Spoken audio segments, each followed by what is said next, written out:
que es entonces la de control microfísicos y químicos, y la segunda parte, que es la de control microbiano por antibiosis, ¿no? Y compuestos, digamos, antimicrobianos. Entonces, hoy vamos a ver la 4B, que corresponde a antibióticos, esta y la próxima clase. Vamos a ver entonces lo que corresponde a toda la parte de compuestos antimicrobianos, entre ellos los antibióticos, y la semana que viene, el martes, vamos a ver la 4A, que es control con agentes físicos y químicos. Eran 2 segundos. Bien. Entonces, a ver, termino de aceptar. No sé que no se aceptan automáticamente. Sí. Bueno, ya largamos. Entonces,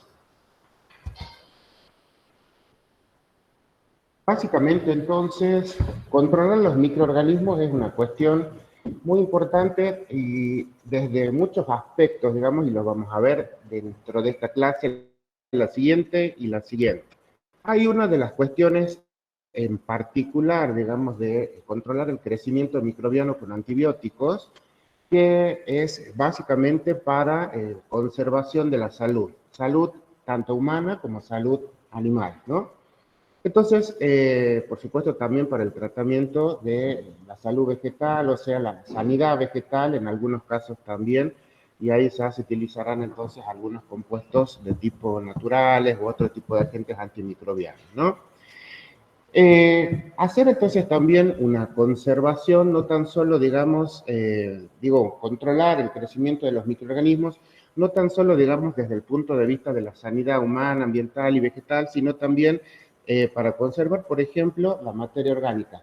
Ya cuando vamos a ver un poquito de esto en la clase de agentes físico-químicos y después si cursan micro de los alimentos, van a ver entonces con gran detalle la parte de control microbiano, es mucho más detallado que lo que vamos a verlo, digamos, acá, ¿no? Acá vamos a tocar distintos aspectos, un pantallazo de lo que serían entonces todo lo que corresponde a esto que estamos viendo acá en este cuadrito de control microbiano, ¿no? Se puede conservar alimentos, se puede conservar incluso el material inorgánico. Ustedes saben que los microorganismos, ya cuando veamos biogeoquímica, van a ver que son en general, o sea, dentro de los seres vivos, los más versátiles en cuanto a sus actividades metabólicas, ¿no? Y son los que llevan a cabo el reciclaje de la materia en la biosfera, los que mayormente lo hacen en realidad. Entonces, dentro de esas actividades, tienen entonces la capacidad, incluso, digamos, de degradar, de disolver materiales o minerales que están naturalmente insolubles. Entre esos, habrá entonces algunos que corresponden a patrimonios culturales y que son degradados a lo largo del tiempo si no se realiza, digamos, un control de esa microbiota que ha colonizado ese tipo de materiales y puede degradarlo, ¿no? Entonces, el control, básicamente, como yo les decía, abarca el control microbiano, ¿no? El crecimiento microbiano abarca distintos aspectos. Se puede controlar con agentes físicos, que ya veremos la clase que viene, con agentes químicos, y dentro de eso nos vamos a centrar en la clase de hoy en los antibióticos y en agentes antimicrobianos sintéticos, y se puede controlar también el crecimiento con agentes biológicos, como ser, por ejemplo, con bacterias, con bacteriófagos. Ya vamos a tocar eso también durante la clase un poquito. Respecto, digamos, de la cronología de los antibióticos, ustedes van a ver que en realidad se considera, digamos, que el primer, digamos, o sea, descubrimiento de un compuesto que tenía una actividad antimicrobiana, que en realidad no se lo llamó, obviamente, agente sintético ni antibiótico en ese entonces, fue en 1909 cuando se descubren los compuestos, digamos, los compuestos de arsénico. Ahí comienza entonces la era de la quimioterapia antimicrobiana, ¿no? Es decir, tratar con ciertos compuestos químicos a ciertos microorganismos para controlar su crecimiento. Y a lo largo, digamos, desde los 1900 hasta la actualidad, o sea, acá, por ejemplo, este cuadro termina en el 65, pero en realidad la cronología sigue a diario, o sea, la evolución de lo que serían los nuevos compuestos antimicrobianos se da a diario. ¿Por qué? Porque los microorganismos, a su vez, también son capaces de evolucionar frente a la presión selectiva que crea, digamos, este tipo de compuestos, y entonces es una cuestión, es un feedback. Se introduce un nuevo agente selectivo, el microorganismo en algún momento se adapta, crea entonces resistencia ante esa presión selectiva nueva que se introduce, y entonces hay que desarrollar nuevos agentes antimicrobianos para contrarrestar ese tipo de resistencias, ¿no? Entonces, si bien acá dice hasta el 65, pero eso significa, digamos, que desde ahí comienza ya lo que sería la farmacología de los antibióticos tal y cual la conocemos hoy, ¿no? Pero en realidad no es que ahí se terminó todo y que desde el 65 no hubo avances hasta la actualidad. Todos los días, digamos, hay avances en lo que sería el desarrollo de nuevos antibióticos y la búsqueda de nuevos compuestos antimicrobianos, entre ellos los antibióticos, se realiza, digamos, también a diario. Son líneas de investigación constantes, digamos, justamente porque los microorganismos nos obligan a tener, digamos, una batería de nuevos compuestos antimicrobianos para poder controlar su crecimiento, ¿no? Fíjense, digamos, que el primer antibiótico, ya vamos a ver la definición como tal, recién se encuentra en el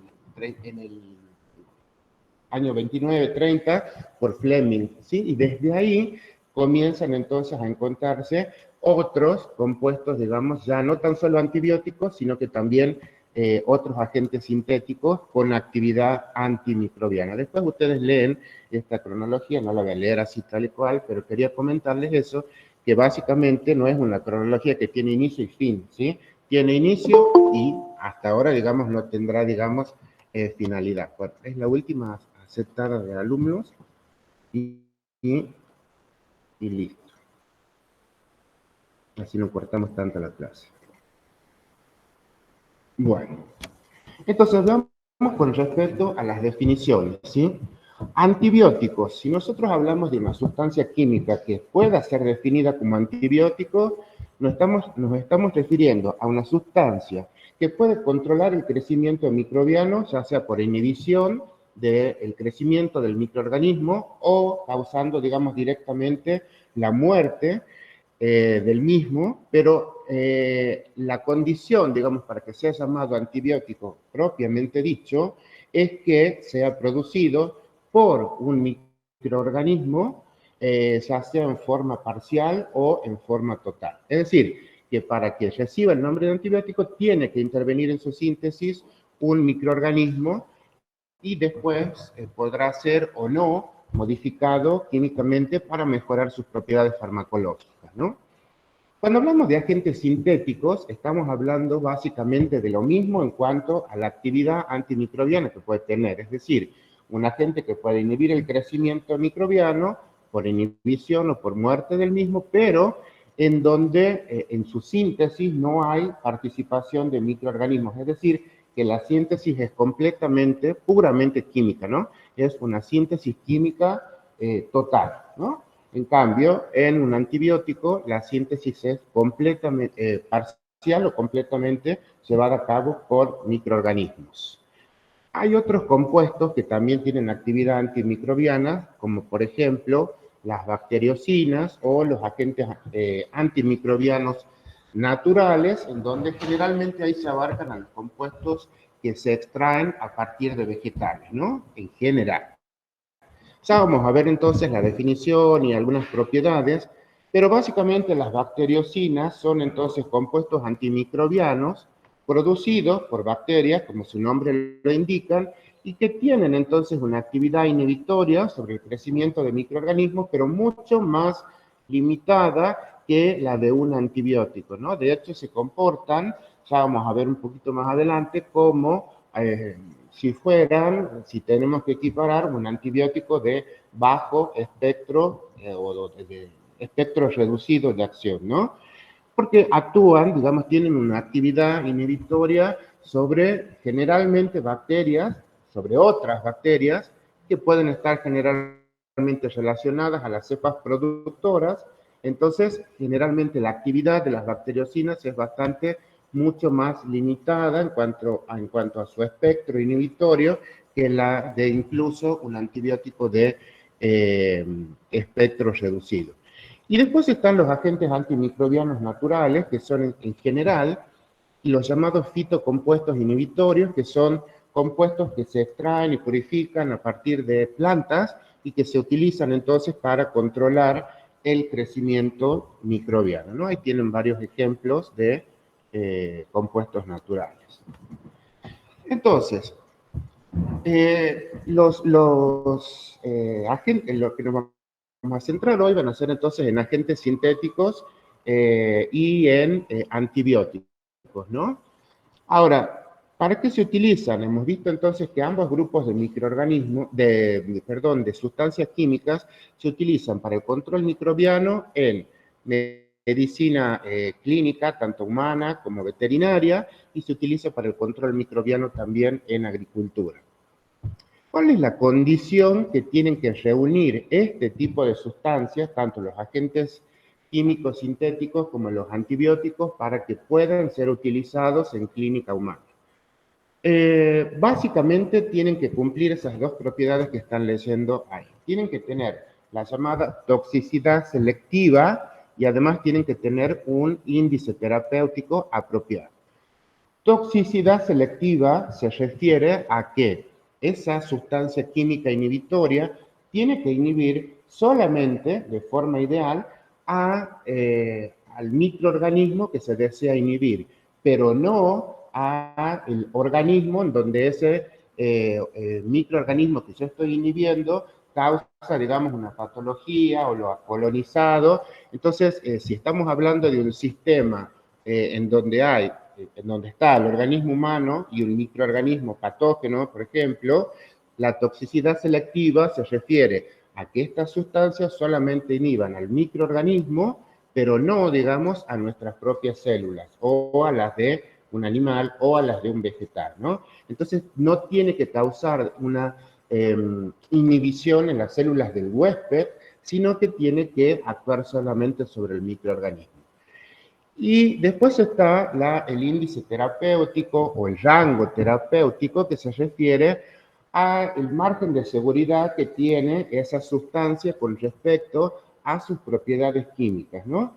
Hay muchas sustancias que se descubren, que se aíslan en el laboratorio y que tienen, digamos, excelentes propiedades inhibitorias contra muchas cepas de interés para ser inhibidas. Pero del 100%, digamos, de las drogas que se encuentran, de las sustancias que se encuentran y purifican en el laboratorio, solo más del 90% no tienen aplicación en medicina humana, ni animal, ni vegetal, porque no tienen, digamos, toxicidad selectiva o porque son muy tóxicas para el organismo huésped.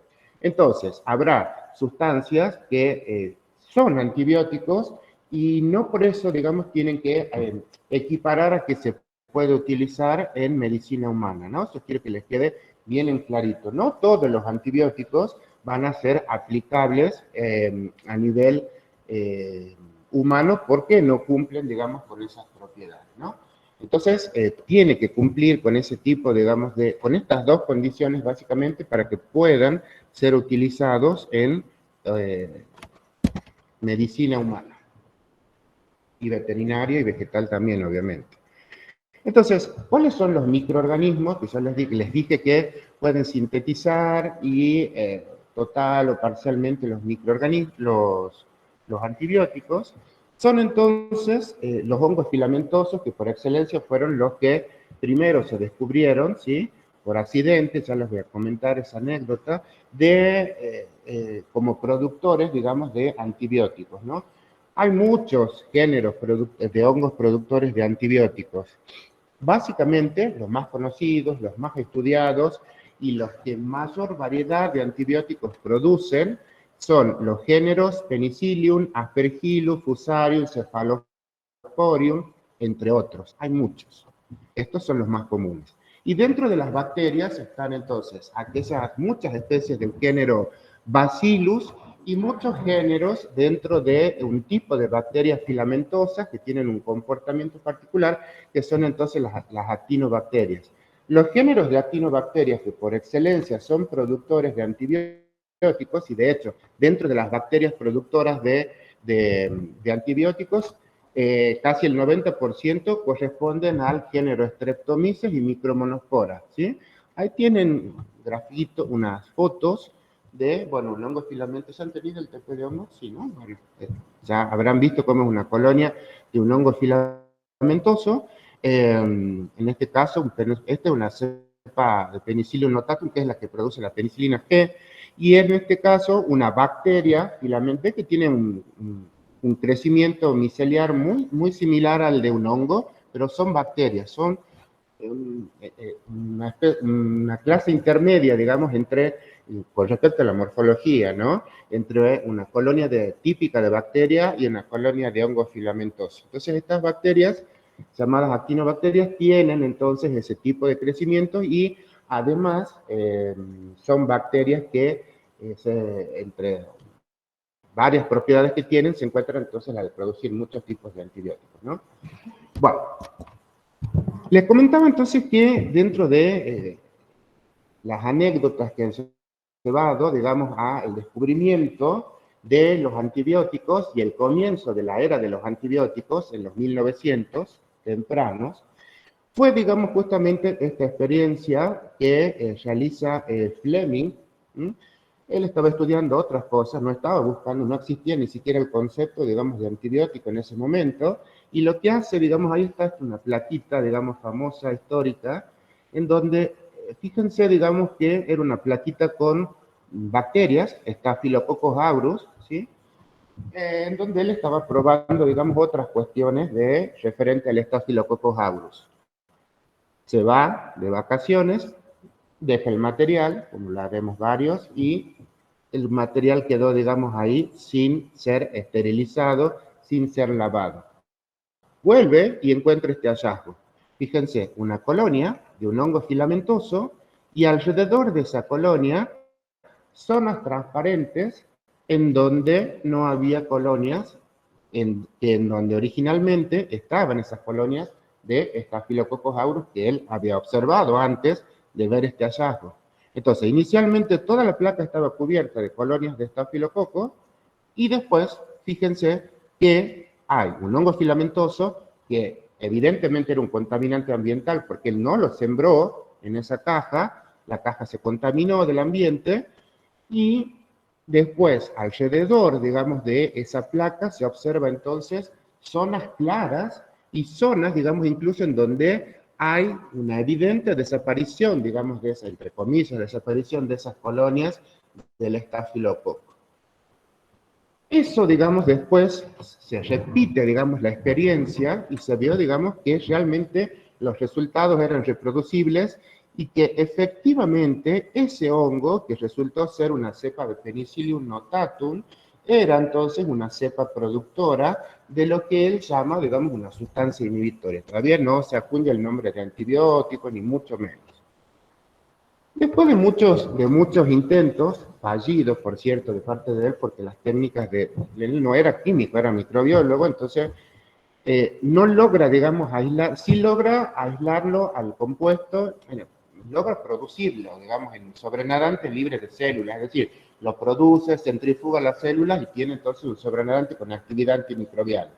No tan solo era, digamos, justamente el hongo el que tenía que estar presente allí, sino que esa sustancia inhibitoria era liberada al medio y logró obtener un sobrenadante libre de células con actividad inhibitoria sobre bacterias. Pero no logró purificar las sustancias que él estaba buscando y que tenían esta propiedad. Fueron después, digamos, los químicos, Chain y Flori, que lograron entonces no tan solo purificar esa sustancia, a la cual llamaron penicilina, porque provenía de una cepa de Penicillium, que fue entonces la primera penicilina, la penicilina G, que fue el primer antibiótico que se logró entonces aislar, purificar y producir industrialmente. Estos hallazgos conjuntos, ellos no eran un grupo de trabajo, ¿no? Nada más que separados en el tiempo, como ocurre, hay, digamos, un hallazgo, otro grupo lo toma ese hallazgo, lo modifica o, digamos, realiza avances sobre eso y logran un premio Nobel por tanto el hallazgo de la penicilina G como su aislamiento y producción industrial. ¿Mm? Se imaginan, digamos, que fue, digamos, la penicilina G desde ese momento la primera sustancia antimicrobiana introducida industrialmente en la naturaleza. Hasta ese momento, las bacterias en general, la gran mayoría de las bacterias no habían sido sometidas a una presión selectiva tan grande como la que se empezó entonces desde la era antibiótica hasta la actualidad, ¿no? Ya vamos a ver más tarde en la clase que viene, quiero decir, resistencia. Si ustedes se fijan, digamos, en una tabla de resistencia, después ya la veremos, esa primera sustancia que se encontró en el año 39 era prácticamente efectiva en el 99% de las cepas, de ciertas cepas bacterianas con las cuales se las enfrentó a esta sustancia. Hoy esas mismas cepas, todas ya son resistentes, no tan solo a esa penicilina, sino incluso hasta las penicilinas de última generación, ¿no? Entonces, uno introduce una presión selectiva, en este caso con un antimicrobiano, y a lo largo del tiempo esa presión pierde, digamos, poder porque los microorganismos son capaces de crear resistencia y adaptarse a la presencia de ese microorganismo, de ese antibiótico en el medio. Si hay que clasificarlos a los antibióticos, lo podemos hacer desde distintos puntos de vista. Uno es desde el punto de vista de la estructura química, ¿sí? Quienes cursen después farmacia, vean farmacognosia, creo, o farmacodinámica, era Carlito, ¿no? Ahí entonces van a ver exactamente a qué corresponden estas estructuras químicas, ¿no? Básicamente están grandes grupos de antibióticos en donde, según su estructura química, se clasifican en varios grupos. Aminoglucósidos, beta-lactámicos, macrólidos, tetraciclinas, etcétera, etcétera, son entonces los principales grupos de antibióticos desde el punto de vista químico. Respecto del espectro de actividad, ¿sí? Vamos a ver un poquito a qué se refiere eso, porque son términos que se emplean mucho. El espectro de actividad de un antibiótico es muy importante porque está definiendo la cantidad, digamos, de tipos microbianos que un antibiótico es capaz de inhibir, ¿sí? Veamos con ejemplos. Fíjense en este caso, en esta grafiquita, en donde los corchetes que están ubicados acá les va a indicar el rango del número de tipos de microorganismos que puede inhibir esa sustancia inhibitoria, ¿no? Ese antibiótico o ese agente químico. Fíjense, por ejemplo, un antibiótico de tipo tetraciclina, para tomar como ejemplo, la dimensión que tiene, digamos, su espectro de acción. Si ustedes se fijan, va el corchete abarcando sobre bacterias gram negativas, bacterias gram positivas y otras bacterias que son parásitos intracelulares obligados como riquecias y clamidias. Es decir, quizás, digamos, para ustedes visto, digamos, ahora en el gráfico, resulte, bueno, decir, bueno, son 4 y el otro abarca 1. Pero esos 4 nombres ya, excepto, digamos, 2 géneros, pero tenemos 2 grandes grupos taxonómicos que ustedes han estudiado, en donde, ya van a ver en la clase de identificación, le vamos a mostrar incluso un manual de Bersey, uno de los tomos al menos. Entre los 2 tomos deben hacer más o menos unos 5.000 géneros bacterianos, ¿no? O sea que estamos hablando de un antibiótico que tiene un espectro de acción muy amplio, porque estamos hablando gram positivas, gram negativas y otros 2 géneros, ¿no? Entonces, estamos hablando ahí de muchos tipos de bacterias. Ahora, fíjense, por ejemplo, que ya la vamos a mostrar enseguida, la isoniazida, por tomarle como ejemplo. Solamente actúa sobre micobacterias y en realidad, digamos, sobre los VAR. Ya están estudiando coloraciones 2, ¿no? ¿Sí? ¿Han visto entonces? Bacilos ácido alcohol resistentes. Entonces las micobacterias son un tipo de VAR sobre los cuales entonces la isoniazida puede inhibir su crecimiento, ¿no? Pero la isoniazida solamente actúa sobre ese tipo de microorganismos. Ya vamos a ver por cuál mecanismo. Entonces, ese tipo, digamos, de compuestos tiene un espectro de acción reducida en el sentido de que actúa en particular sobre un grupo microbiano y no sobre tantos otros grupos como, por ejemplo, una tetraciclina. ¿Entendido? Entonces hablamos de espectro de acción. También podemos hablar de el mecanismo de acción. Dentro de eso nos vamos a centrar mucho en esta clase. Dentro de estas clasificaciones nos vamos a centrar por justamente el enfoque que le vamos a dar en microbiología a esta clase, en el mecanismo de acción y en el modo de acción de los antibióticos, ¿no? El mecanismo de acción significa la estructura celular sobre la cual el antibiótico va a actuar para inhibir el crecimiento microbiano, ¿no? Ya sea, digamos, justamente por detención del crecimiento o por muerte de la célula. Hay varios blancos de acción, ya lo vamos a ver, digamos, con detalle, pero básicamente tienen que ver, digamos, desde, si nosotros vamos desde lo más interno de la célula hasta el exterior, hay distintas estructuras sobre las cuales pueden actuar. Sobre los ácidos nucleicos, sobre estructuras del citoplasma, sobre la membrana, sobre la pared, etcétera, etcétera. Ya lo veremos con detalle en breve. Y según el modo de acción, es un concepto que ustedes ya lo van a estudiar también con detalle en el práctico, tiene un práctico que es de antibióticos. Hay tres modos de acción conocidos, ¿no? El bacteriostático, el bactericida y el modo de acción bacteriolítico. El bacteriostático significa que el antibiótico, o un antibiótico que actúe con un modo de acción bacteriostático, inhibe el crecimiento sin causar la muerte del microorganismo, ¿no? Y en general vamos a ver que esa acción puede llegar a ser reversible, es decir, que si yo lo quito del medio, si ya no lo enfrento ese antibiótico con el microorganismo puede volver entonces a seguir creciendo como lo hacía antes de enfrentarse con el antibiótico. Después están los bactericidas, en donde el antibiótico va a inhibir el crecimiento por muerte del microorganismo, ¿no?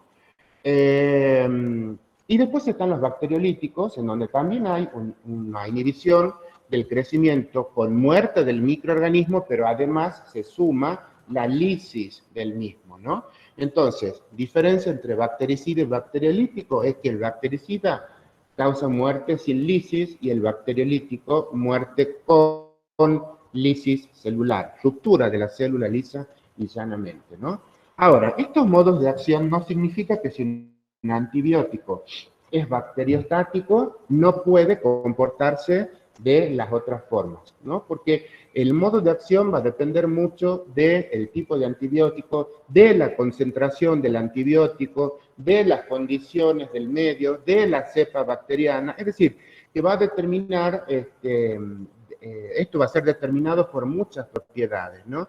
Y no es que, o sea, un mismo antibiótico, bajo ciertas condiciones, se puede comportar con un modo de acción y bajo otras condiciones con otro.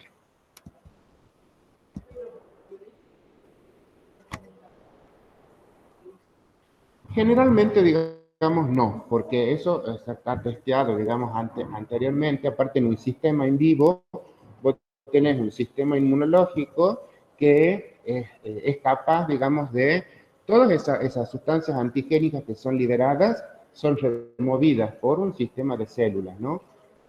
Las células fagocíticas del sistema inmune, ¿sí?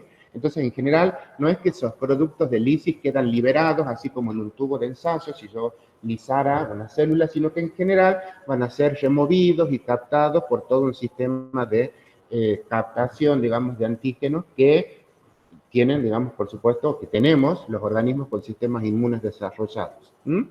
Entonces, pero sí, en algunos casos hay sustancias, digamos, muy puntualmente que incluso sin lisis pueden provocar choques anafilácticos, o sea, reacciones inflamatorias muy, muy intensas. Una de esas ya se las mencionaron en las clases anteriores, que es el lipopolisacárido.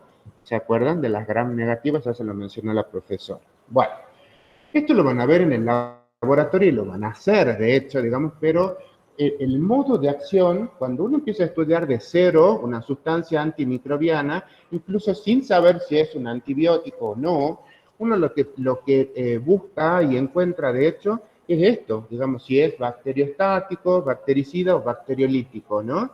Entonces, cuando uno quiere probar cuál es el modo de acción de esa sustancia, lo que hace entonces es medir el crecimiento sin el agregado de la sustancia inhibitoria y con el agregado de la sustancia inhibitoria, ¿no? Siempre en estas experiencias tenemos que tener un control y después, digamos, el mismo sistema, nada más que yo le voy agregando una concentración fija de un determinado compuesto antimicrobiano y mido en el tiempo el crecimiento celular.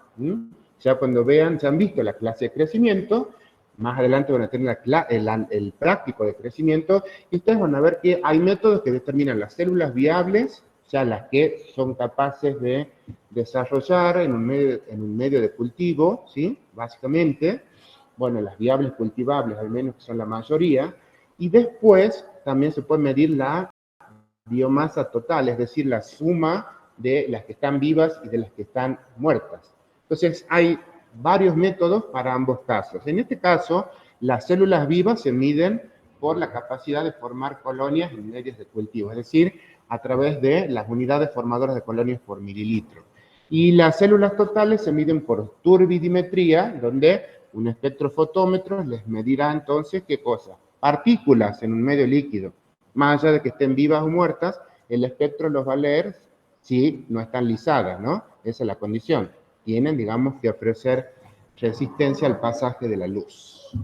Entonces, fíjense, cuando ustedes agregan, acá la línea roja les está indicando que en ese momento se agrega la sustancia inhibitoria, ¿no? A, llámenle en este caso. Fíjense que después del agregado de la sustancia inhibitoria, las células vivas y las células totales, que se muestran acá en verde y en fucsia, se mantienen constantes, ¿sí? ¿Eso qué significa?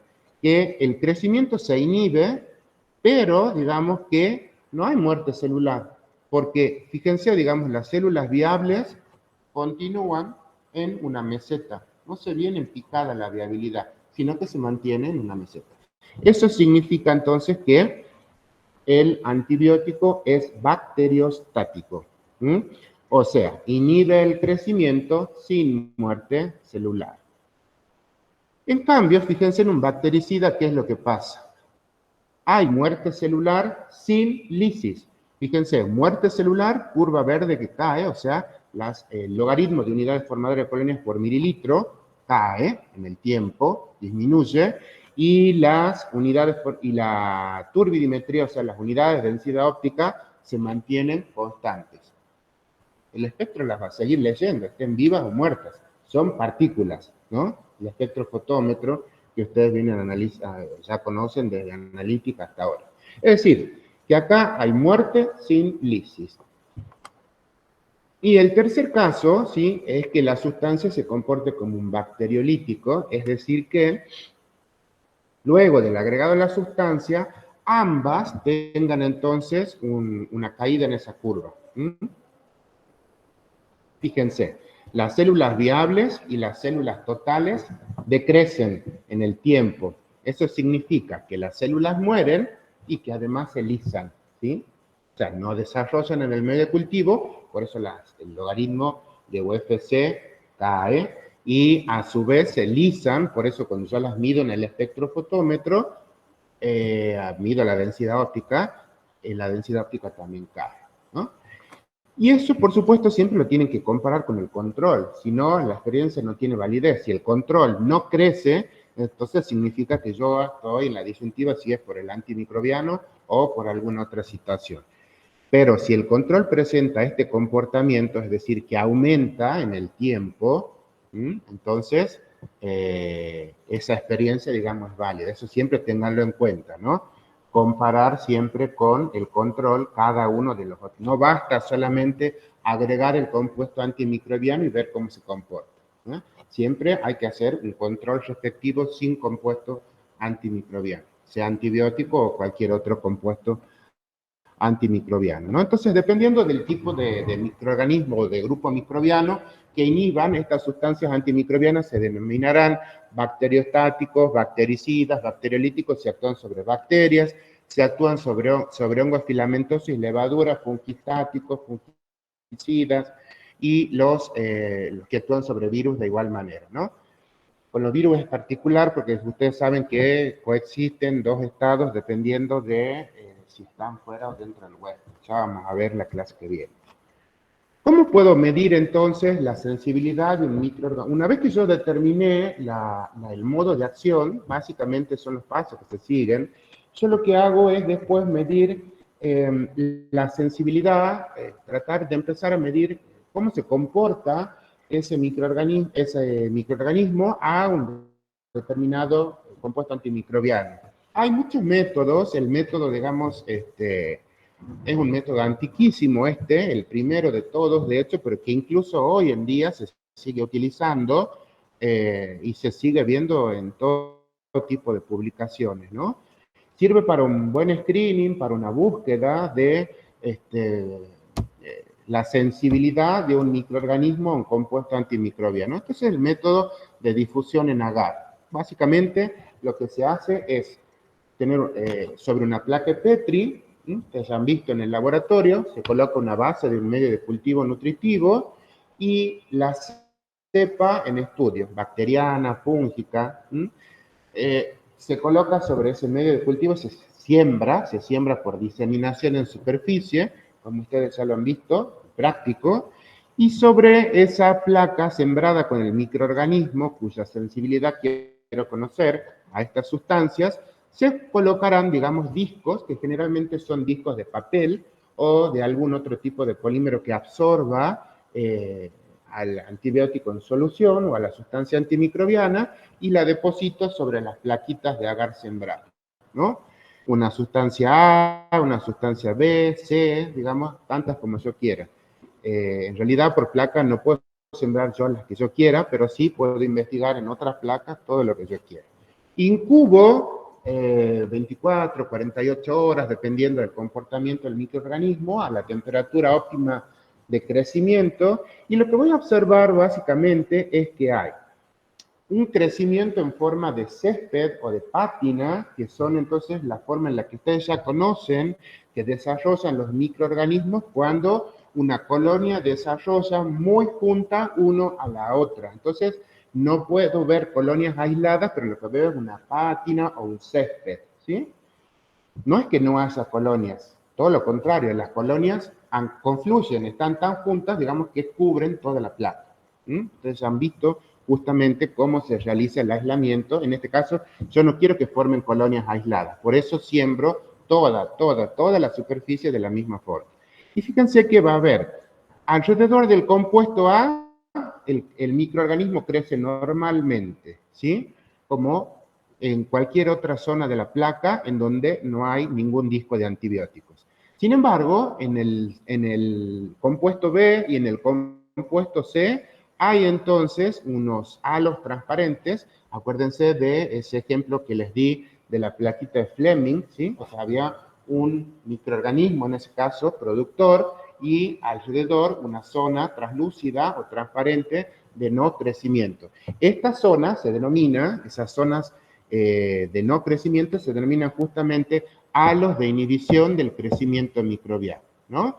¿Por qué? Porque alrededor de ese disquito, el antibiótico o el compuesto antimicrobiano difunde en el agar hasta un determinado punto, difunde de forma radial y les da entonces justamente, si es que el microorganismo que ahí se sembró es sensible a ese compuesto antimicrobiano, una zona inhibitoria del crecimiento, ¿no? Además, ya les voy a mostrar, digamos, que este método, dependiendo de cómo uno lo realice, puede ser meramente cualitativo o puede ser semi-cuantitativo en algunos casos también, ¿no? Entonces, básicamente, este método les va a permitir saber si el microorganismo es sensible o no a ese antibiótico. Acá, el microorganismo A, ¿qué les parece a ustedes? El microorganismo sembrado, ¿cómo se comporta respecto al compuesto A? ¿Es sensible o es resistente? Es resistente. Y a los otros dos, al B y al C, es sensible porque hay halos de inhibición de crecimiento. Ahora yo puedo inferir que hay entonces también diferencias en el grado de sensibilidad porque hay diferencias en el radio de esas zonas de inhibición del crecimiento. ¿Bien? Ya lo vemos acá. ¿Cómo? Perdón. El radio va a depender del tipo de sustancia antimicrobiana, va a depender de la cepa que yo haya sembrado, va a depender del medio de cultivo que yo utilice como base. En general se utiliza, lo van a ver en el TP, se utilizan condiciones estandarizadas para que, digamos, puedan ser aplicables en el laboratorio, en todos los laboratorios, ¿no? Se utiliza un agar base que es el agar de Müller-Hinton, en general para estos ensayos de difusión, ¿sí? Pero es multifactorial el hecho de que ese halo sea más grande o más pequeño. Por eso digo, ahí a simple vista, presuntivamente yo puedo decir, bueno, hay una mayor sensibilidad a cuál de los compuestos, al B o al C, según lo que ustedes están viendo. Al C. Tendré que hacer estudios posteriores, pero lo que yo puedo inferir mirando esa plaquita es eso. Entonces, ahí están, ¿ves? Eso es lo que ustedes van a hacer en el laboratorio, van a sembrar entonces un microorganismo que va a desarrollar después de incubarse como un césped y van a, por supuesto, esos discos de antibióticos se siembran en el mismo momento que se sembró el microorganismo, se colocan en el medio y se incuban conjuntamente con la placa. Después, estos serían los resultados, ¿no? Fíjense, acá tenemos zonas, o sea, ausencia de zonas de inhibición, pero en otros 4 discos hay halos de inhibición del crecimiento. Esta técnica, digamos, de difusión en agar se puede utilizar con el sistema de monodiscos, que es el más empleado, o con los multidiscos que se empleaban inicialmente. Pero, ¿qué es lo que pasa? Este sistema tiene la desventaja, ya cayó en desuso, porque a veces sí, 2 antibióticos que tienen, digamos, una gran actividad sobre ese microorganismo, van a dar halos de inhibición muy grandes, confluyen, y entonces uno no sabe, digamos, a cuál de los antibióticos se trata, si están los disquitos muy juntos. Entonces, en general, lo que se utiliza son los discos hasta un determinado número, ya lo estudiarán en el TP, por caja de Petri para que podamos salvar ese tipo de inconvenientes que se pueden plantear a la hora de ver los halos de inhibición. Al método de difusión yo les decía que también se lo puede hacer semi-cuantitativo en el sentido de que si yo mido el diámetro del halo de inhibición y trabajo en condiciones estandarizadas, es decir, en el inóculo del microorganismo, en la base de medio agarizado que yo utilizo, en la condición y tiempo de incubación, el diámetro del halo de inhibición me va a estar dando, digamos, una información acerca de no tan solo de si es sensible o resistente, sino también a cuánto puede ser sensible o si es poco, mucho o no susceptible a ese antibiótico. Tomemos como ejemplo, fíjense, ¿qué es lo que se hace básicamente? Se lo mide, se hace en condiciones estandarizadas el ensayo y se mide con un calibre o con una buena regla el diámetro del halo de inhibición.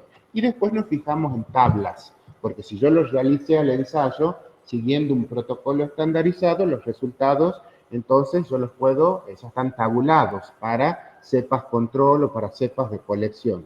Y fíjense que, tomemos el último ejemplo, fíjense para el caso de la sulfonamida, que ya veremos más adelante, es un compuesto sintético, inhibitorio. Y fíjense que las zonas de, acá dice acá, son las zonas en milímetros, ¿no? De los halos de inhibición de crecimiento, el diámetro de los halos de inhibición de crecimiento. Si yo encuentro que el halo de inhibición de crecimiento es mayor o igual a 17 milímetros, entonces diré que esa cepa a la cual enfrenté a la sulfonamida es susceptible a ese tipo de compuesto antimicrobiano. Si el halo, el diámetro está entre 13 y 16, será entonces intermedio, ¿no? O sea, tendrá, digamos, una susceptibilidad, pero baja. Y si es resistente, incluso apareciendo un halo de inhibición que mida menos de 12 milímetros, menor o igual a 12 milímetros, ya se considera en este ensayo, en esas condiciones puntualmente, que la cepa en estudio es resistente a esa sulfonamida. Ven que se utilizan concentraciones conocidas, ¿sí? Por ejemplo, en este caso, esos disquitos tienen que estar impregnados con 300 microgramos de sulfonamida, ¿no? Utilizar el medio estándar que se utiliza para la difusión en agar y ciertas otras condiciones estandarizadas. Entonces, para que sea semi-cuantitativo, no es que tan solo mido el halo en cualquier condición. Tengo que haber hecho el ensayo en condiciones estandarizadas para que yo a los resultados los pueda extrapolar en tablas ya realizadas con cultivos tipo. ¿De acuerdo? ¿Vamos bien hasta ahí? Bueno. Otra forma que se utiliza también es una forma adaptable del método de difusión en agar, en donde al agar lo que van a hacer entonces es realizarle pocitos en el agar con un dispositivo que llamamos sacabocado. Ese sacabocado puede ser una varillita de metal ahuecada, puede ser, digamos, una pajita de plástico esterilizada, puede ser la parte inversa de un tips que les permita sacar un taquito de agar. Es decir, yo lo utilizo de sacabocado lo que tenga en el laboratorio a mano, que sea estéril, para realizar ese pocito. Entonces, sobre ese pocito, ¿qué es lo que hago? Coloco, digamos, ahí no voy a colocar el microorganismo. Este método está puesto a punto, digamos, para utilizar cuando yo estoy, básicamente, no lo tengo el compuesto generalmente purificado. Y así lo tenga, también lo puedo hacer, pero me sirve como un buen método de screening cuando yo estoy buscando una actividad en un sobrenadante libre de células, ¿no? Entonces no lo siembro al microorganismo, sino que al microorganismo lo cultivo y después lo centrifugo, separo un pellet celular y un sobrenadante libre de células. Los sobrenadantes libres de células que tengan actividad antimicrobiana, donde creció ese microorganismo y liberó el compuesto al sobrenadante, les darán entonces como muestra acá esa fotito halos de inhibición del crecimiento que se notan, ven, como halos transparentes en un fondo translúcido. Ese fondo opaco, esa opacidad, es el césped microbiano, que en este caso generalmente se lo siembra por inclusión. ¿Se acuerdan que ustedes en siembra y aislamiento han visto la técnica de diseminación en superficie? Obviamente el microorganismo va a desarrollar en la superficie del medio. Pero otra técnica de siembra es la inclusión en el agar. Coloco el microorganismo en el agar fundido, entibiado, y el microorganismo va a crecer en todo el seno del agar, en la base, en el medio, en la superficie, todo. Entonces, en ese caso, el crecimiento lo van a ver así, como una opacidad. No tan solo en la superficie, pero básicamente les sirve para eso. Y si se hacen condiciones controladas, también ese diámetro de los halos de inhibición les va a servir para semi-cuantificar la susceptibilidad de ese microorganismo. Ahora, hay un sistema, digamos, también, que se utiliza mucho ahora, bajo ciertas condiciones y bajo ciertas utilidades, se utiliza mucho en clínica, en microbiología clínica, que es entonces el E-test. E viene de elipse, porque forma básicamente, digamos, una estructura en forma de gota. Fíjense, digamos, que tienen entonces acá una forma geométrica que es la de una elipse. Entonces se llama el ensayo de la elipse o E-test. Básicamente consiste, es una técnica de difusión en agar, nada más que en vez de utilizar un pedacito de papel con una sola concentración conocida del antibiótico, lo que se hace es, comercialmente, se impregna una tira de papel con un gradiente de concentración del antibiótico que va desde la más concentrada hasta la más diluida, la menor concentración, en el otro extremo. Ven que se comienza, por ejemplo, en este ejemplo dice 2,56 y después termina en 0,16. O sea, tenemos un gradiente de concentración decreciente en la tira de papel del antibiótico. Entonces, en las zonas, digamos, donde hay más antibiótico, el antibiótico obviamente va a difundir más hacia el agar porque hay más cantidad. Y en las zonas donde hay menor concentración va a difundir menos. Entonces, las zonas de inhibición van a ser, por supuesto, más extensas en la zona del inicio de la tira del E-test, porque ahí hay mayor concentración de antibióticos. Y después comenzará a decrecer la zona de inhibición hasta que ya no hay inhibición. En el punto, en el extremo de la elipse, ya no hay inhibición. Ese extremo les está indicando, o sea, yo del E-test yo puedo sacar, digamos, mucha información. Primero, si yo lo veo así a simple vista, sin leerlo incluso la escala, digo, bueno, es sensible a este antibiótico. En donde haya una elipse es porque es susceptible a ese antibiótico. Y después pues saber hasta cuánto es susceptible del antibiótico, ¿no? Porque en la zona en donde la elipse toca el papel y termina, ahí entonces es en la concentración por debajo de la cual el microorganismo ya es resistente y por encima de la cual es sensible. ¿Mm? Ese punto límite, esa bisagra de concentración, en la que por debajo ya no, crece y por encima no crece, se llama SIM, concentración mínima inhibitoria, ¿no? Entonces, el E-test es un método de difusión en agar que nos permite determinar no tan solo el grado de susceptibilidad, sino también conocer la SIM de un determinado microorganismo a un determinado antibiótico, o sea, la concentración inhibitoria mínima. Ahí, por ejemplo, tienen amplificado una elipse de E-test y fíjense que si yo leo acá el extremo de esa elipse, dice acá entonces 0,25. Significa que 0,25 microgramos por mililitro de ese antibiótico es la SIM para ese microorganismo. ¿Entendido? Bueno. Ahí tienen ejemplos. Los SIM, los E-test se pueden utilizar para conocer la SIM no tan solo de bacterias, sino también de hongos filamentosos y de levaduras, dependiendo entonces si el antibiótico es bactericida o es entonces bactericida, bacteriostático o es, digamos, fungicida, fungistático, etcétera, ¿no? Entonces se puede utilizar también, además de bacterias, para hongos.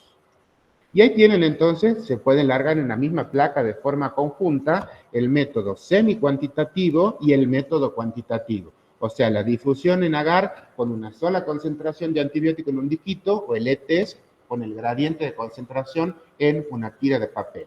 Y ahí tienen entonces para que vean cómo es entonces una elipse de inhibición de crecimiento y cómo es un halo, o sea, una circunferencia de inhibición del crecimiento, ¿no?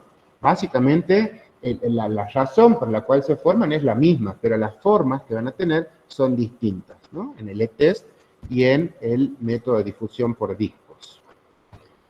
Cuando yo quiero cuantificar, todo esto lo van a ver también con mucho más detalle y lo van a hacer en el práctico, ¿no? Utilizo la concentración mínima inhibitoria, yo la puedo hacer ya cuantitativa, puramente cuantitativa, cuando la realizo en medio líquido, ¿no? Y eso entonces lo realizo por un método de diluciones. Básicamente, lo que hago en el sistema es preparar un sistema en el cual la única variable va a ser la concentración del antibiótico en un medio líquido. Es decir, tendré el mismo volumen y tipo de medio líquido al cual le siembro el mismo inóculo de microorganismo, pero voy sembrando concentraciones decrecientes del medio del antibiótico. Hago diluciones. Siembro el microorganismo, incubo y después voy a ver entonces que en los de mayor concentración se espera que no haya crecimiento y hay un punto en donde ya la concentración disminuye y empiezan entonces a proliferar los microorganismos, ¿no? Algo muy similar a lo que han visto en el medio sólido para la SIM. El punto bisagra entre donde no hay crecimiento y hay crecimiento, ahí está la SIM, concentración mínima inhibitoria. Entonces, acá yo en este tubito lo interpreto a que la SIM del microorganismo es 2,5 microgramos, según en este ejemplo, obviamente, ¿no? Esa entonces es la concentración mínima inhibitoria. Ahora, yo les dije que el antibiótico, en ese caso, cuando hablamos de concentración mínima inhibitoria, el término se le está diciendo inhibición. Yo estoy determinando que el microorganismo inhibe el crecimiento. Pero yo quiero saber, ¿verdad?, si además de inhibirlo el crecimiento, me produce muerte celular, ¿no? Es decir, que si además de comportarse a esa concentración como bacteriostático, a otra concentración puede comportarse como bactericida. Entonces ahí lo que tengo que determinar o lo que sigue a este ensayo es entonces la determinación de la CBM, concentración bactericida mínima, ¿ah? que les representa la mínima concentración del antibiótico que va a causar la muerte del microorganismo. Inhibición con muerte sin lisis, ¿no? Entonces, para eso, para ver viabilidad, sí o sí tengo que ver el crecimiento de colonias, o el no crecimiento. Entonces, para eso, siembro en medio agarizado los tubitos que no presentaron crecimiento en el ensayo de la concentración mínima inhibitoria. Entonces, siembro tanto donde me da la SIM y unos cuantos tubos más, generalmente 2, ¿no? Fíjense, siembro, se toma generalmente con una pipeta, con AMSA, y hago una siembra en superficie, en el medio, o por inclusión, como se quiera, pero básicamente hay que sembrarlo en un medio óptimo e incubarlo en condiciones óptimas. Entonces, cuando yo vea que hace crecimiento, significa que a esa concentración es bacteriostático, pero no bactericida. ¿Se dan cuenta? O sea, inhibe el crecimiento a 2,5, pero no causa la muerte de la célula. Causa solamente inhibición del crecimiento, sin muerte celular. A 5 microgramos pasa lo mismo por mililitro, y en 10 microgramos, ahí entonces ya se comporta como bactericida, porque no tan solo inhibe el crecimiento, sino que causa la muerte de las células. Por eso, digamos, en la plaquita de agar ya no hay desarrollo de colonias. ¿Se entiende? Pues, ¿sí? ¿Estamos bien? Bueno. Vamos a empezar a ver los mecanismos de acción. Yo les decía entonces que vamos a, si ustedes acá tienen ejemplificado, y ese modelito lo vamos a ver para todos los mecanismos de acción, una célula procariota, si bien en realidad vamos a ver también ejemplos para eucariotas, para hongos. Básicamente nos vamos a centrar en los mecanismos de acción sobre células procariotas, sobre bacterias en realidad. Vamos a ver aquellos que actúan en el citoplasma inhibiendo o alterando ciertas vías metabólicas, y entonces en este caso encontramos a los antibióticos que actúan como antimetabolitos, ¿sí? Los antimetabolitos generalmente son drogas de síntesis, o sea, son compuestos antimicrobianos, ¿no? La mayoría, digamos, de los antimetabolitos son compuestos de síntesis que van entonces a comportarse como análogos sintéticos de algún metabolito esencial, ¿no? Entonces, se incorporarán a una vía metabólica porque causarán una inhibición competitiva, básicamente, de alguna enzima clave de una vía metabólica, y como es un metabolito o un análogo similar al sustrato natural, pero que no puede continuar la síntesis, la biosíntesis o el curso de esa vía metabólica, la vía queda inhibida en el punto en donde el antimetabolito se une a una o unas enzimas del proceso, ¿no? Básicamente eso es lo que hacen los compuestos antimetabolitos. Ejemplos de ellos son las sulfonamidas o sulfamidas, que son los primeros antimicrobianos que se descubrieron incluso antes que la penicilina, ¿no? La trimetoprima, la isoniazida y los análogos de bases fúricas, pirimídicas y de aminoácidos. Veamos ejemplos. El ejemplo de las sulfonamidas, o las sulfas, que se lo van a encontrar así en la bibliografía también, son entonces los primeros compuestos antimicrobianos, como les comenté, que se descubrieron. Por supuesto, la actividad, pero el mecanismo y estos detalles, esos hallazgos vinieron después. Hoy se conoce que las sulfamidas, todas en general, van a actuar inhibiendo la vía del ácido del tetrahidrofolato. El tetrahidrofolato es un precursor, un intermediario en la vía metabólica que en definitiva llevará a la síntesis de un desoxinucleótido trifosfato, que es la timidina o timina. Entonces, si se inhibe en última instancia la síntesis de timina, se inhibirá la síntesis de ¿qué? De ácidos nucleicos, ¿no? Entonces, indirectamente, allá lejos, en una vía metabólica, si empezamos desde la pteridina hasta el PABA, hasta el ácido nucleico, hay un gran camino metabólico por recorrer. Pero, digamos, inicialmente ese camino es bloqueado en dos etapas claves de la síntesis de timidina, que es entonces el pasaje o la síntesis del ácido dihidroocteroico y la síntesis del ácido tetrahidrofólico o tetrahidrofolato. Ahí participan entonces dos enzimas claves de esta vía metabólica del tetrahidrofolato. Una es la dihidroocteroato sintetasa, que es inhibida por las sulfonamidas, se inhiben porque se unen competitivamente al sitio activo de esa enzima, y después otra sulfa, que es la trimetoprima, inhibe la dihidrofolato reductasa también competitivamente. ¿Por qué? Porque son análogos que van a ser estéricamente muy similares a su sustrato natural. Entonces, se unen al sitio activo de esas enzimas claves, la inhiben y la vía metabólica corta en esos puntos.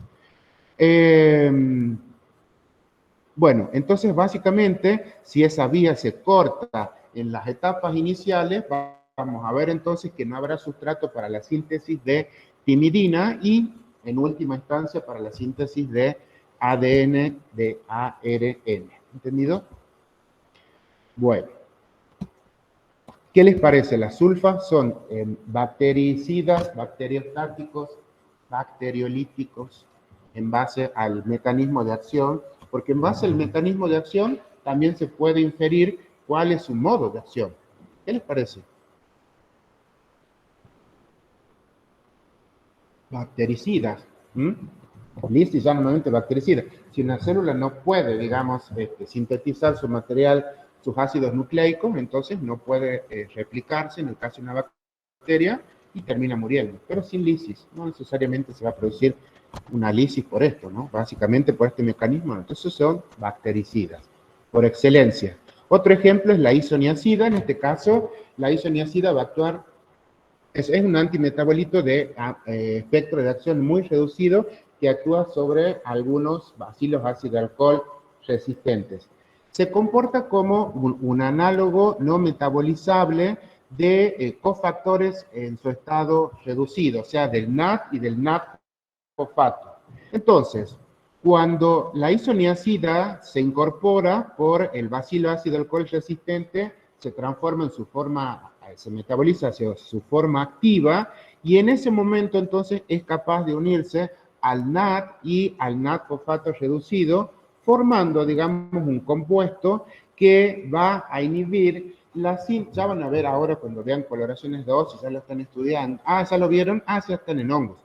La capa de ácidos micólicos, la pared celular particular que tiene a las micobacterias, tiene ácidos micólicos, entre otros compuestos de la pared de las micobacterias. Entonces, este compuesto va a inhibir justamente varias enzimas que participan en la síntesis de los ácidos micólicos, que son esos ácidos grasos que se encuentran solo en la pared celular de las micobacterias. Entonces, cuando se une al NAD, forma un análogo no metabolizable que va a inhibir a una enzima que se denomina INHA. Esa enzima es propia de las micobacterias, que es la enoil ACP reductasa, que está en varias cepas de Mycobacterium tuberculosis. Básicamente, esa enzima participa en la síntesis de ácidos grasos, la enoil ACP reductasa, y es en particular esta enzima, la INHA, es propia de los Mycobacterium, del género Mycobacterium. Entonces, cuando la isoniazida se une, digamos, al NAD, inhibe, digamos, a esa enzima clave en la síntesis de los ácidos micólicos. Y cuando se une al NAD-fosfato, va a formar un análogo no metabolizable que se incorpora a la dihidrofolato reductasa e inhibe también la síntesis del tetrahidrofolato, ¿no? Entonces, ¿qué inhibe? No tan solo un componente fundamental de la pared celular de las micobacterias, sino también sus ácidos, la síntesis de sus ácidos nucleicos, de ARN y de ADN al inhibir la dihidrofolato reductasa. Bueno, otros ejemplos son entonces análogos de bases nitrogenadas, púricas y pirimídicas y de aminoácidos. Entre esos, por ejemplo, han visto ustedes que los factores de crecimiento son, ¿cuáles? 3 grupos. Aminoácidos, bases púricas y pirimídicas y, ¿qué más? ¿Se acuerdan? Y vitaminas. Muy bien. En este caso tenemos ejemplos de factores de crecimiento. Acá, por ejemplo, la fenilalanina, un análogo no metabolizable va a ser entonces la parafluorofenilalanina, que es entonces un análogo estructural, pero no metabolizable de la fenilalanina. Entonces va a ser incorporado por todas aquellas proteínas que incorporan entonces normalmente que tengan fenilalanina, pero formarán proteínas no funcionales, ¿verdad? Porque este aminoácido o sea, es estructuralmente similar a la fenilalanina, pero funcionalmente no es lo mismo, ¿sí? Y lo mismo para el uracilo y el 5-fluoruracilo y la timina y el 5-bromouracilo. Entonces son bases nitrogenadas y aminoácidos que incorporan ciertos halógenos formando análogos que van a inhibir las enzimas que participan en ciertas vías metabólicas o bien se incorporan al producto final, es decir, a la proteína o al ácido ribonucleico o desoxirribonucleico, alterando, digamos, su estructura. Bueno. Veamos entonces aquellos que actúan a nivel de la síntesis del ADN, básicamente, ¿no? Acá dice que actúa a nivel de la adeneagirasa, pero no es la única, ya vamos a ver ahora con detalle. Veamos entonces el grupo de los antibióticos y antimicrobianos sintéticos que actúan a nivel de la síntesis del ADN. Acá, digamos, básicamente, en los blancos de acción de estos compuestos son enzimas que participan en la replicación del ADN bacteriano en este caso, o microbiano también en otras células distintas a bacterias. Básicamente las dos enzimas van a ser la DNA-girasa y la topoisomerasa 2, que ustedes saben que básicamente son fundamentales para que se produzca la replicación correcta del ADN, ¿no? Entonces, se altera el proceso de superenrosamiento y se causan disrupciones en la replicación y en los procesos de reparación del ADN. Ahí tenemos dos grupos de compuestos que actúan a nivel de la síntesis de los ácidos nucleicos, que son las quinolonas de primera y segunda generación, la que se utilizaba mucho, pero ya básicamente tiene, digamos, una resistencia muy amplia en la actualidad, fue el ácido nalidíxico, a partir del cual se sintetiza, esa es una quinolona de primera generación. Y a partir de allí se sintetizan entonces las quinolonas más nuevas, de segunda, hay ahora incluso de tercera generación, como por ejemplo la ciprofloxacina y la norfloxacina, ¿no?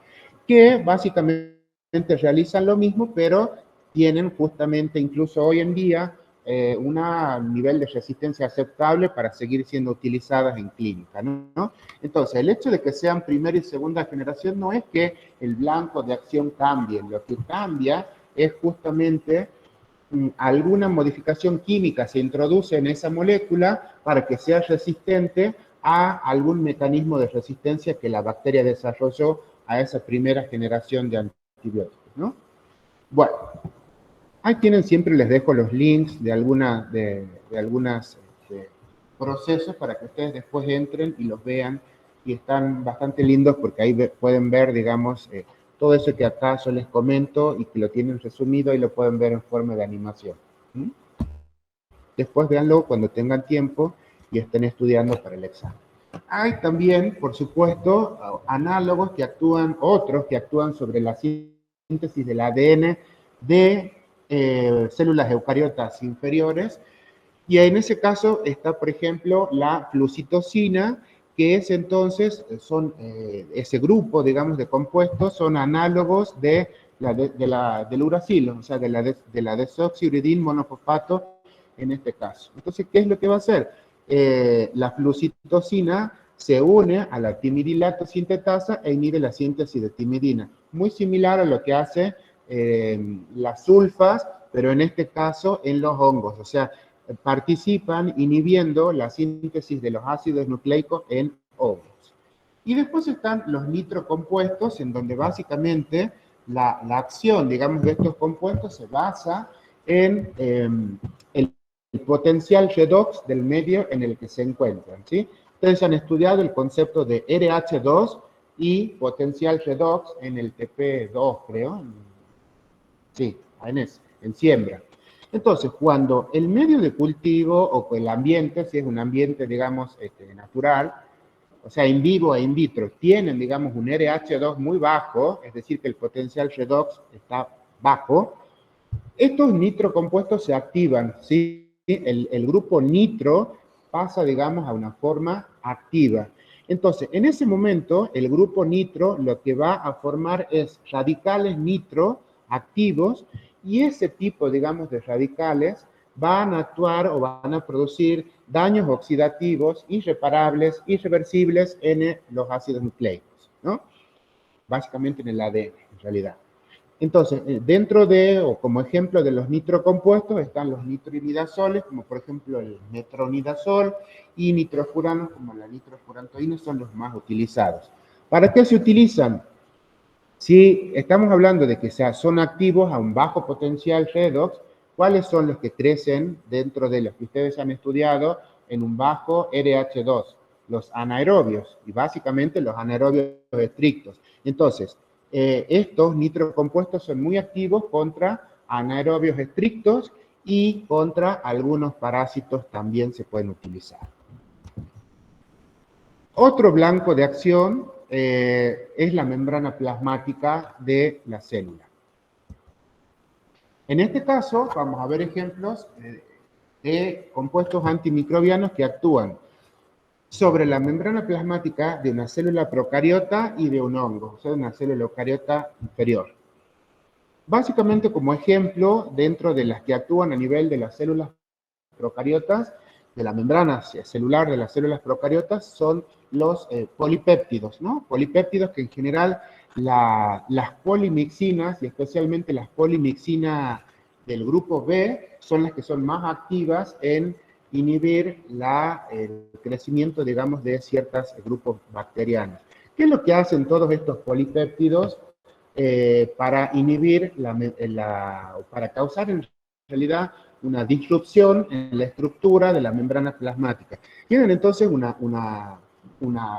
comportamiento muy similar a los de los fosfolípidos, es decir, que tienen un extremo o una parte apolar y otra polar. Entonces se intercalan en la membrana celular, en la bicapa fosfolipídica, y alteran entonces esa estructura, de manera tal que al desorganizar la estructura de bicapa fosfolipídica pueden causar una serie de poros, ¿sí? O sea, disrupciones a lo largo de toda esa membrana celular, causando entonces un movimiento no controlado de iones y de agua a lo largo de la membrana celular. ¿Qué modo de acción les parece que puede tener, digamos, estos antibióticos que actúan a nivel de la membrana celular? Bacteriolíticos en general, por excelencia, todos los que actúan sobre las barreras protectoras de la célula van a ser bacteriolíticos, ¿no? En este caso, la membrana celular.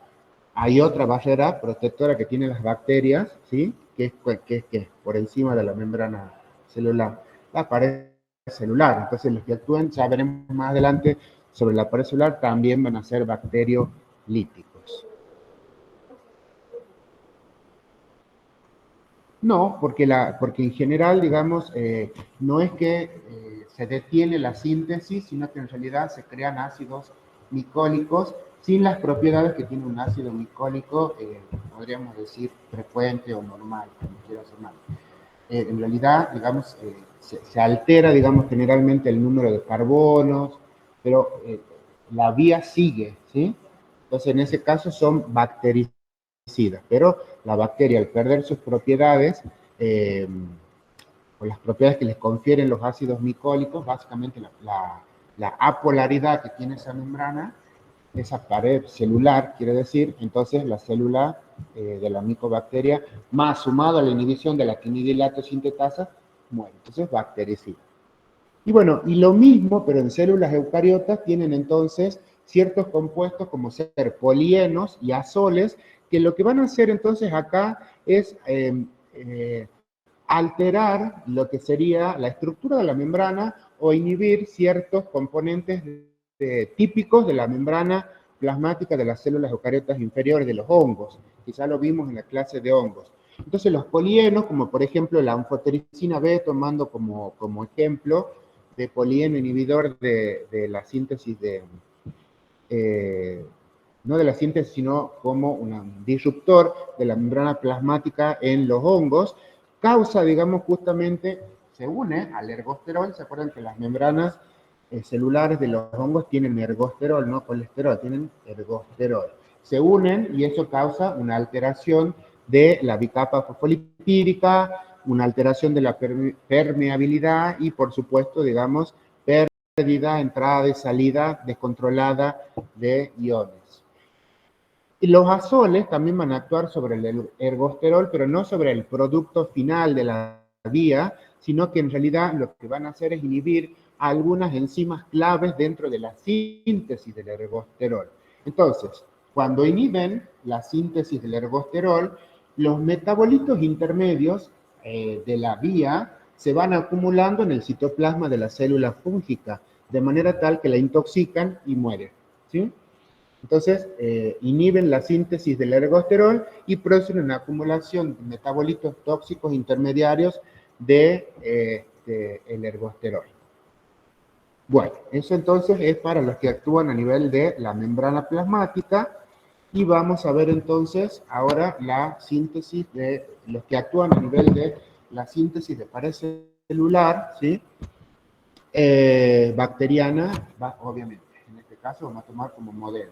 Y vamos a hacer un paréntesis y volvemos a la clase de 2, creo, 3 de síntesis de célula procariota, en donde hemos considerado que, si bien la profesora les explicó la estructura de la pared celular, es conveniente, por razones didácticas, explicarla la síntesis en esta clase, para que conjuntamente con la síntesis veamos entonces los inhibidores de ciertas enzimas que participan en la síntesis de la pared celular, ¿no?